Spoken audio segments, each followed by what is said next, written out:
Hi అండి, నమస్తే. Welcome to our channel Lakshmi food creator. ఈరోజు మన ఛానల్లో ఎంతో టేస్టీగా ఉండే దొండకాయ రోటి పచ్చడి ప్రిపేర్ చేసుకుందామండి. వేడి వేడి అన్నంలో నెయ్యి వేసుకొని తింటే సూపర్గా ఉంటుందండి. దీనికోసం శుభ్రం చేసి పెట్టుకున్న పావు కేజీ దొండకాయల్ని తీసుకోండి. పైనున్న ముచ్చుకల్ని కట్ చేసేసుకొని ఇలా చక్రాల్లాగా కోసేసుకోండి. ఇలా మీడియం సైజ్ ముక్కలుగా కట్ చేసుకున్నాక వీటన్నిటిని కూడా వేరొక ప్లేట్లోకి ట్రాన్స్ఫర్ చేసుకోండి. అలాగే దీంట్లో మనం 5-6 పచ్చిమిరపకాయలు ఇలా కట్ చేసి తీసుకోవాలండి. మీరు కారం కనుక ఎక్కువ తినే వాళ్ళైతే ఇంకొక 4 వేసుకోండి.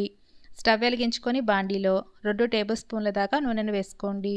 నూనె అనేది హీట్ అయిపోయాక దీంట్లోనే కోసిపెట్టిన దొండకాయ ముక్కలు, అలాగే మనం ఇందాక కోసిపెట్టుకున్న పచ్చిమిరపకాయలు కూడా యాడ్ చేసేసుకొని మూత పెట్టేసి మీడియం టు లో ఫ్లేమ్లో మంచి గోల్డ్ కలర్ వచ్చేదాకా ఫ్రై చేసుకోవాలండి. మధ్య మధ్యలో మూత తీస్తూ మధ్య మధ్యలో కలుపుకుంటూ మంచి గోల్డ్ కలర్ వచ్చేదాకా ఫ్రై చేసుకోవాలి. అలా చేయడం వలన మనకి దొండకాయలు అనేది త్వరగా ఫ్రై అయిపోతాయండి. ఇవన్నీ కూడా ఇలా మంచి గోల్డ్ కలర్ వచ్చేసాక దీంట్లోనే మనం గుప్పెడంతా కొత్తిమీరని శుభ్రంగా కడిగేసుకోండి. కాడలతో సహా వేసుకుంటే టేస్ట్ బాగుంటుందండి. ఇప్పుడు ఈ కొత్తిమీర అంతా కూడా మగ్గిపోయేంత వరకు ఫ్రై చేసుకోవాలి.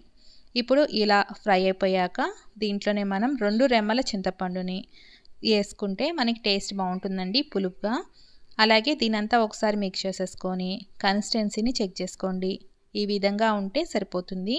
ఇప్పుడు స్టవ్ ఆఫ్ చేసేసుకొని ముందుగా శుభ్రం చేసి పెట్టుకున్న రోటిలో 10 నుంచి 15 చిన్నులపాయ రెబ్బలు వేసుకోండి. అలాగే పావు టేబుల్ స్పూన్ దాకా జీలకర్రని వేసుకోండి. ఇప్పుడు దీనంతా ముందుగా మెత్తగా నూరుకోవాలండి.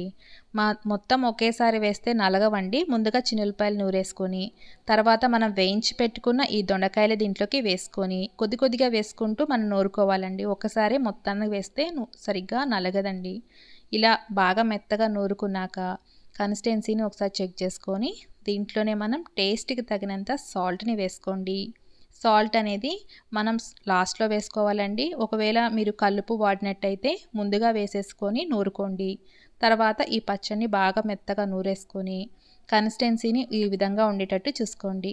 చక్కగా అన్నంలో కలిసిపోతూ టేస్టీగా ఉంటుందండి.